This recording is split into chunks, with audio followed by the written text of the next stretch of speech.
Je suis Lucille Cornu, je suis ingénieure R&D au CERFAV. CERFAV, c'est un CRT qui est membre du Carnot ICEL et on travaille sur le verre, on est expert du verre. Actuellement, en fait, les protections pare-balles utilisées, donc les gilets pare-balles, mais aussi les protections qu'on peut mettre sur les véhicules, sont assez lourdes. Ça empêche la mobilité, par exemple, surtout des personnes qui ne sont pas habituées à porter des gilets pare-balles, donc ça va être les humanitaires ou les journalistes. Et on n'a pas envie, quand on est dans une zone de conflit, d'avoir du mal à se déplacer et à être fatigué par le poids de l'équipement.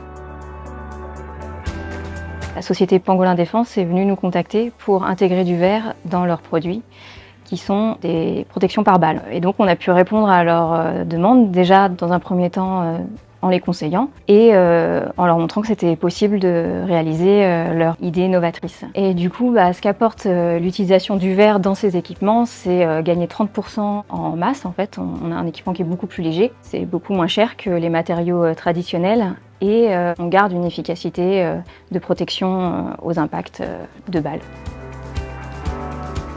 On leur a fourni un premier équipement qui leur permet de faire, on va dire, de la petite série de billes pour continuer à faire les tests et valider l'efficacité et comment fabriquer les gilets, on va dire.